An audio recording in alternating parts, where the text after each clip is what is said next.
Hail, hail, the Celts are here, and what the hell do we care now, guys? We are getting set for another party in the Champions League, and this is a game that has been billed in Croatia as the biggest game of the season. Celtic go away to face Dinamo Zagreb in a game that we have certainly had marked on the calendar for a long time as should, could, and perhaps will be a significant away win on the road for Celtic in Europe in this new format of the Champions League, and us, being in this new look, new modern kind of feel Celtic in this environment. We're spending real money on players. We're taking on all comers in the Champions League and going away to, Croatia's a very vibrant football country. They take it seriously there. Although the teams that come from there don't normally do very well, which is why it is the game of the season for them. Because if they get points out of this game, then it makes their opportunity to get to the next phase, the knockout round, all the more possible because they've actually had a pretty decent campaign. But as we find them for this game, they are on their knees at the moment. They have got one of the worst injury crises I think you could have hoped or imagined a team would have at this stage of the season. And as we come to preview the game in the video today, I should say, we'll have a look at who is going to be showing up here for Zagreb, what is going to be the predicted 11, what is the style of play from both teams going to be, and where is this game really going to be won and lost. We had a fantastic inside track preview scouting video earlier on the channel with Josh talking to a Croatian football expert. If you did miss that, I'll link it at the end of this video because it's a must watch in preparation for it, because Zagreb have a lot going on right now. In this video, like I mentioned, we'll do predicted 11s for both teams, what we expect to see, but also, there's a lot of really interesting parallels between Celtic and Zagreb coming into this game that we'll crack open as well. And yeah, at any point in the video, if you do laugh, you learn, you like something or whatever, please do like and subscribe to the channel for more content like this. Get into the comment section. I want to hear curveball suggestions for the starting 11, and I want to hear score predictions as well, of course. We recently smashed through 10,000 subscribers and we are well on our way to 18,888, and we cannot get there without your support. So please, if you do enjoy the video, don't forget to hit that subscribe button, share it around with your pals and all that good stuff.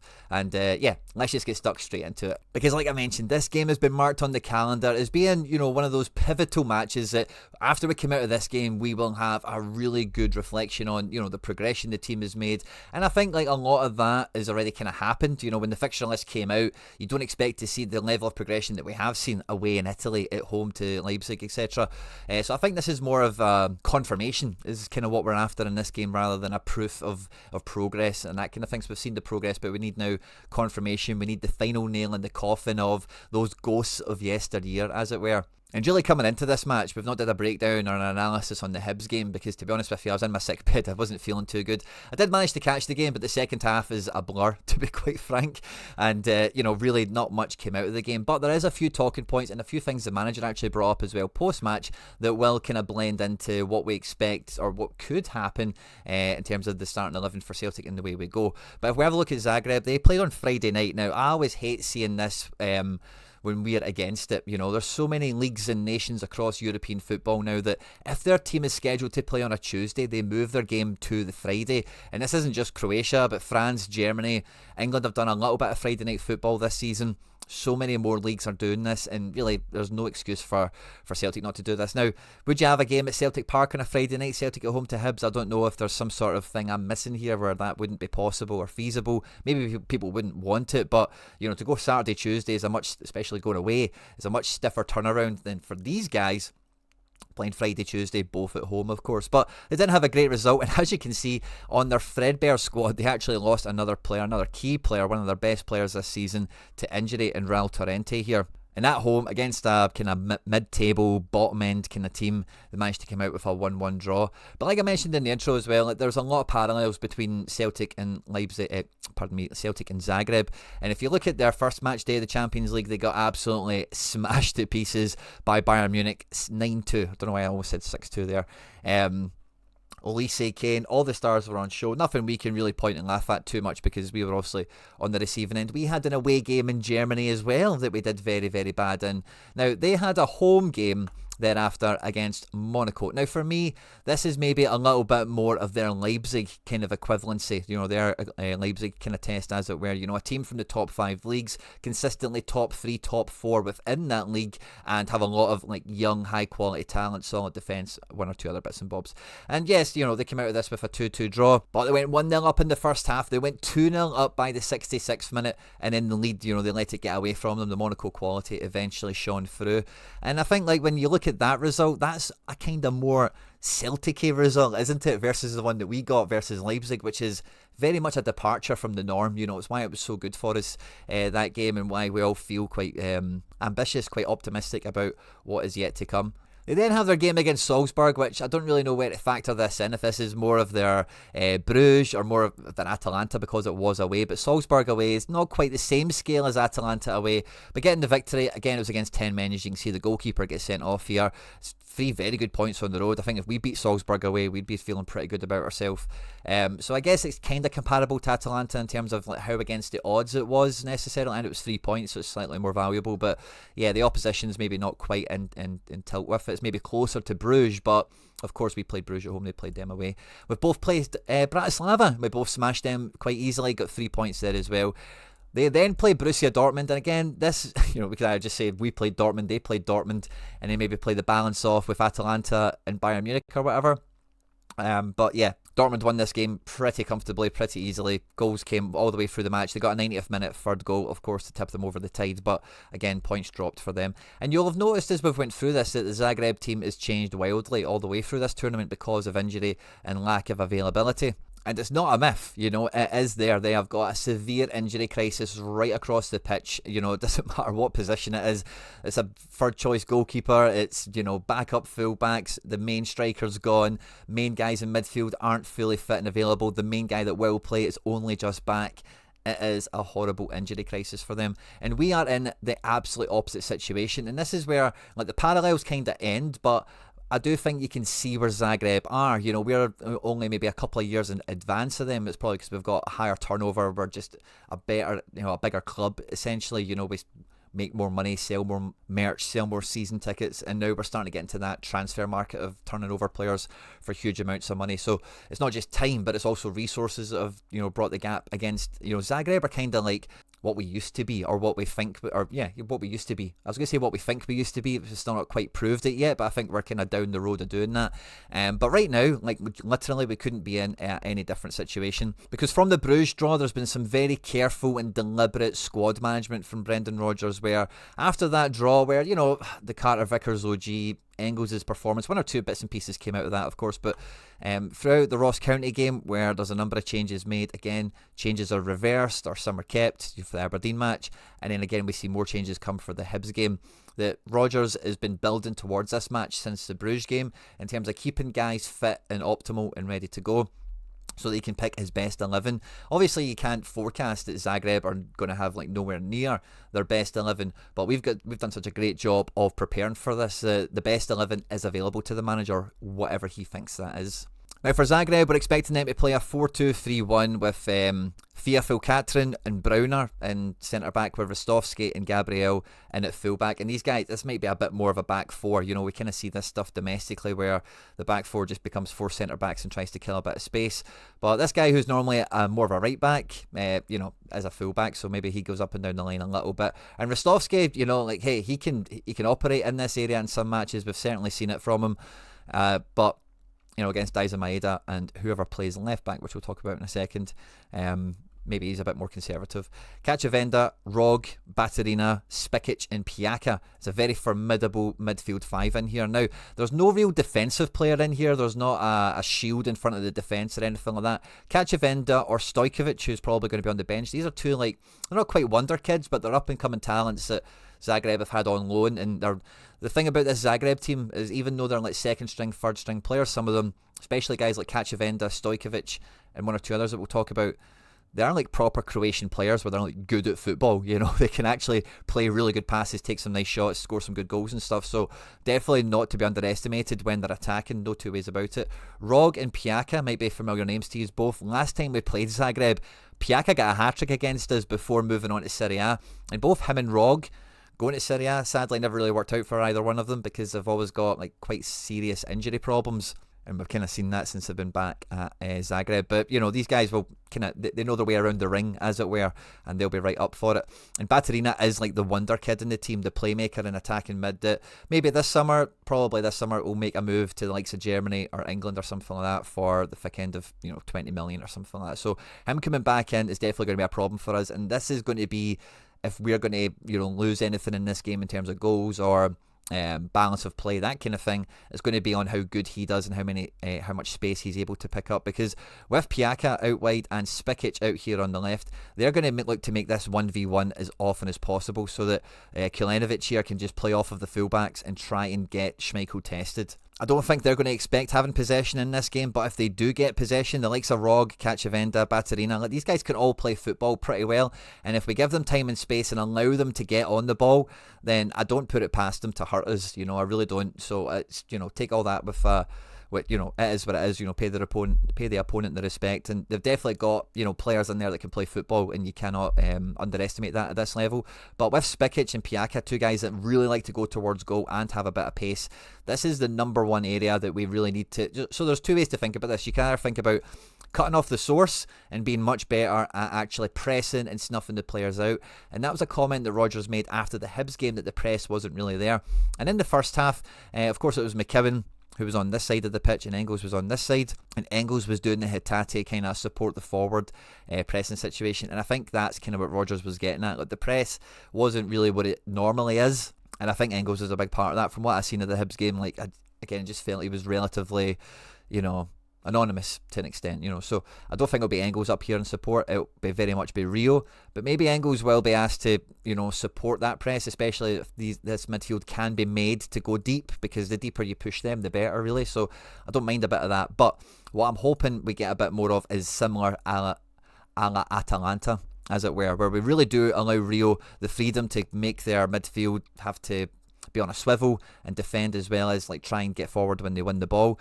But I think we need Engels and McGregor just to be cut off that extra passing lane, essentially, by having that extra body in there, and then having the freedom to, if the ball does turn over, it comes out of a tight area, and these guys play a quick pass and someone makes a run, one of these can guilt-free step out and tackle the guy and just make sure that someone does something, and if he does somehow nick the ball by you or do something, you've still got that man to track him and stay with play, as it were. So I think that's got to be a key component of how we attack this game and how we prepare, same as Atalanta away, essentially, which is why at left back I have Alex Valle for this. Now, I do think Taylor seems to be preferred back in as like the best 11 left back or whatever, but I do think that Rodgers has spoke often enough about how like some of the players in the squad just offer something a little bit differently.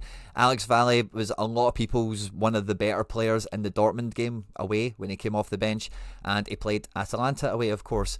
And when we were on the Thursday night live stream a week or two ago, when we're talking about, like the squad management, the minute management, it's very reasonable to think that the Aberdeen squad is going to be the Zagreb squad. Now, Paulo Bernardo or Arne Engels in midfield is still, for me, a bit of a question mark because of their threat on the ball, when they turn the play over, and, the lack of pressing presence that we've seemed to be getting from Engels over the last few weeks. So I wouldn't be totally surprised if it just went straight for the Aberdeen team into this and we played Bernardo, because, you'll get this kind of presence, like he's very, very much going to stop these guys playing, and if any of them get on the ball, they're going to know Bernardo's in amongst it. So I wouldn't rule this out, but I think it will be Engels because of his distribution, because of his passing ability, because a huge route to goal for us is going to be Nicholas Kuhn. This whole patchwork defence here is begging for shots on goal. This whole team is, if we can get shots away, if we can create opportunities, we will win this game. We will outscore them, because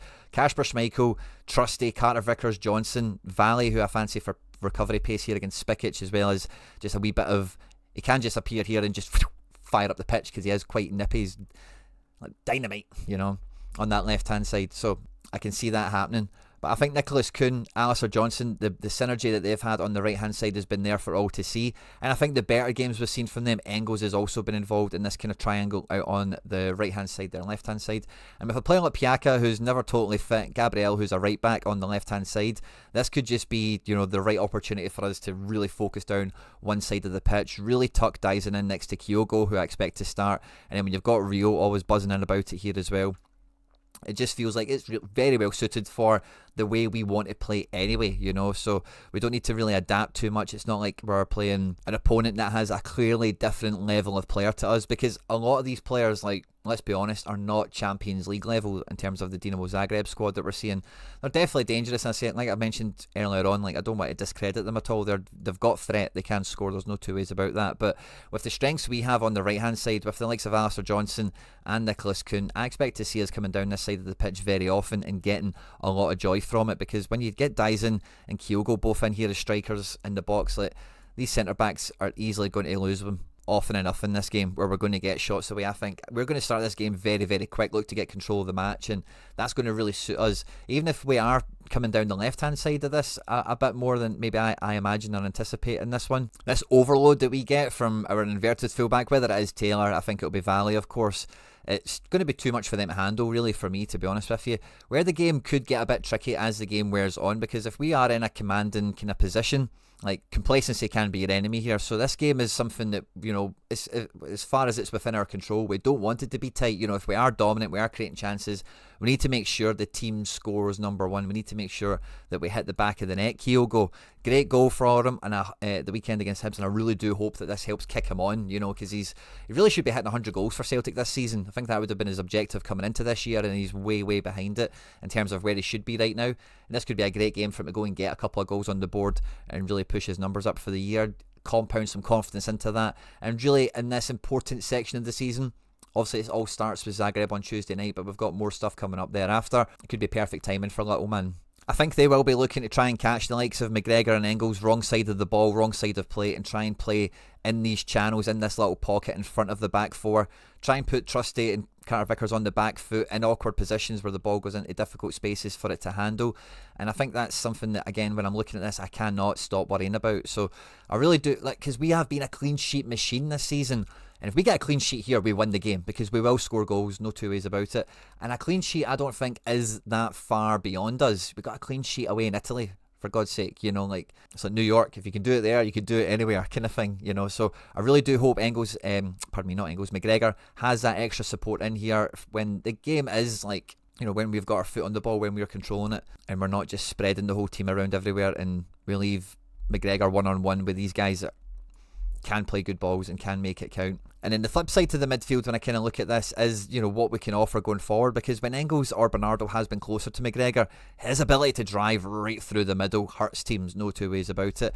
And Hatate, he's been hot, I don't know about hot and cold necessarily, but he's been on and off for the last little week or two in terms of, being at his best. Luke McKeown maybe shining a light on some areas where he could be doing better at domestically, let's say. But Champions League, Hatate's been showing up and doing his best thing, and this is a game for sure that Hatate has to be putting a mark on. This is a game that is definitely within his gift, it's definitely within his reach and his ability to influence and to be the actual match winner on. As much as they've got Baturina here, who, is a playmaker that's getting a bit of a reputation and could go for a decent fee to a decent team in the summer, I think Rio Hatate is ahead of him in terms of any metric you want to think of it. This is like Hatate's 4th season in the Champions League or whatever at this stage, and I know the Japan international stuff has been a bit of a thing or whatever, but this is a guy that's been at this level. He's been doing it. He's maybe not been doing it as consistently across all competitions for as long as we would possibly like, but he's always shown to be a big game player. He's always shown to be a guy that can do something when the time calls for it, really, is probably the best way of putting it. So I think it'll be all eyes on Hatate for me. I really do hope that he has a standout match in this one. I think we will see the likes of Nicholas Kuhn look to gate the headlines again and look to, keep the goal and assist numbers going. And that's why I'm supremely confident for this game. So I really do think we're in good form. We will score goals in this game. And they could come from all areas of the pitch, really, to be quite honest with you. If any player here on the screen for Celtic scores on Tuesday night, you won't be one bit surprised. Whether it's one of the centre-backs potentially from a set piece or any of the other players from open play, we are scoring goals from everywhere, you know. And I remember my papa, God bless his soul, you know, when I was a little boy and he was telling me all about Celtic and I used to sit on his knee and stuff like that watching the football. He used to always say to me, the reason the Lisbon Lions were the Lisbon Lions is because every player on that starting 11 could score, and they did score, you know, and that's always something that stuck with me. And, you know, I wouldn't say the centre back, I wouldn't say Alistair Johnson aside, I wouldn't say anyone in our defence is overly prolific. Maybe that's something that could be slightly worked on. You know, the numbers, Vickers, Trusty, Scales is starting to score a little bit now. Could get, but genuinely, like, this whole starting 11 could score on Tuesday night, and that's always a great place to be. And Brendan Rodgers has said as much himself, it's something that he wants to be a feature of the squad. And when you've got threats from so many players, like, yeah, I just think we will outscore Zagreb. I just really hope we do keep the clean sheet. I hope Big Schmeichel gets another one for the books, and I hope the defence, like Vickers, gets a little bit of that redemption from the Bruges game, perhaps. Maybe he gets a goal or makes a big important clearance in this game, perhaps. But for everyone else, it's onwards and upwards, really. Everyone's doing so well right now. Everyone's playing really good matches. Maybe Engels has got a bit of a point to prove in this game, and I can see why a lot of people would maybe be watching Engels in this one. Big name player against a team like Zagreb. You should feel his presence in the match somehow, somewhere, even with it being his first season and all that kind of stuff. You know, against Zagreb, this is a team where, you know, Belgium international, former Bundesliga player, etc. Like, you should notice him on the pitch if he plays. Now, I'm going to be bold and I'm going to be brave with this one, guys, because I am very confident on our chances. This is a game that I had as forecasted in my Champions League predictions at the beginning of the season to get a victory in, because Zagreb, although they do have a stronger squad than what we'll come across, and they have had some decent results, you know, Zagreb away, Salzburg away, Monaco at home, etc. Like, Zagreb, and like I mentioned before, this is the biggest game of the season for Croatian football, because Croatian teams don't go far in Europe, you know, especially in the Champions League. Zagreb are normally the team with 0 points at the end of the old format. Don't forget, not that we were too much better that often, but they were consistently that team, you know. So I just don't have that much fear when it comes to coming up against them, and I think, like, this game couldn't be better set for us, really, with their situation and ours kind of married together, as it were. So I'm going to go for Celtic to win this 4-0. Can't wait to catch the comment section on this one, guys. I'm sure it's going to be on fire. We are score predictions, maybe some curveball starting 11s as well. On screen and now here is the interview Josh did with the Croatian Football Insider, so be sure to check that out if you haven't done so already. And over here will be something else that we've made that YouTube thinks you might enjoy. Do not forget to hit the subscribe button for more content like this. If you're going to the game, travel safe. I hope you have a great time, of course, no matter where you're watching it. Hail, hail, and moan the hoops.